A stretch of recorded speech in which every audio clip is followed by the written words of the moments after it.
సకల దేవతా స్వరూపుడు శ్రీ షిరిడి సాయినాథ్ మహారాజ్ గారి పాదాల విందాలకు శిరస్సు వంచి నమస్కరించుకుంటూ నాగభాగవత గ్రంథాన్ని గ్రంథగురువుగా భావించే విషయం మనం ఇంతకుముందు చెప్పుకున్నాం.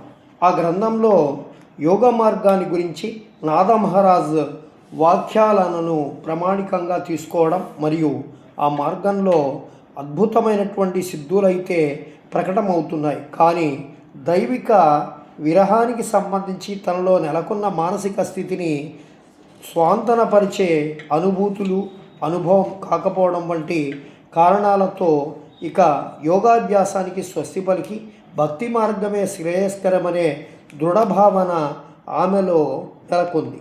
మధ్య భారత ప్రాంతంలో భక్తి మార్గ ప్రతీకలైన సంత్ నామదేవ్, సంత్ జానాబాయ్, సంత్ ముక్తాబాయ్, సంత్ తుకారాం మహారాజ్ వంటి ఎందరో మహనీయుల భక్తికి కేంద్రస్థానమై పండరీపురమే తనలో నెలకొన్న తీవ్రమైనటువంటి విరహ భావాలను స్వాంతన చేకూర్చిన సరైన మార్గం చూపుతుందనేటువంటి భావంతో తిరిగి ఈ పండరపురానికి చేరుకుంది. తద్వారా అద్భుతమైనటువంటి యోగ సాధకురాలైనటువంటి అసాధారణ సద్భక్తురాలిగా రూపాంతరం చెందింది. నిజానికి పండరీపురంలోని తాతగారింటికి తిరిగి వచ్చేసింది.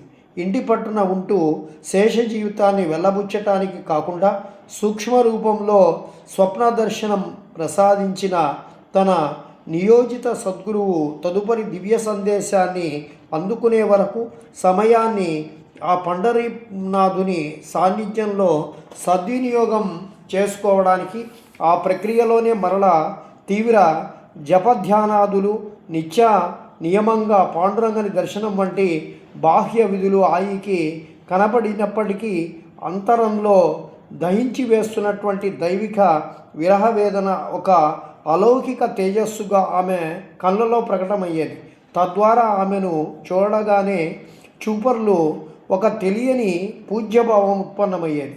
ఇక్కడ పరిస్థితి ఇలా ఉండగా అక్కడ బాబా జన్మల నుండి తమతో అపారమైన రుణానుబంధంతో ముడిపడి తమ దివ్య సూక్ష్మరూప దర్శనంతో పునీతమైన తన ప్రియ భక్తురాలి యొక్క హృదయలోతుల్లోకి జరిగే పారమార్థిక ప్రవాసం ఇక తమ ప్రత్యక్ష సన్నిధిలోనే జరగాలని సంకల్పించారు.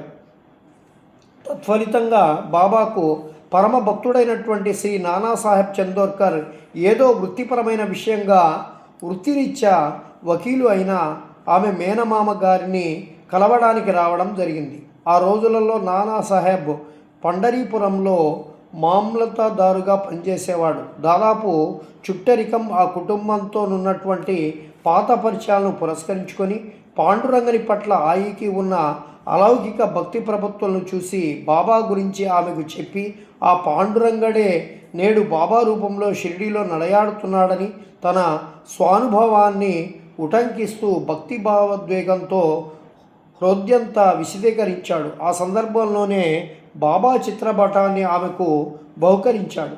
తమతో అపారమైనటువంటి రుణానుబంధంతో ముడిపడి ఉన్న పారమార్థికంగా ఉచ్చ స్థితులను ఎదికిన ఎందరో భక్తులను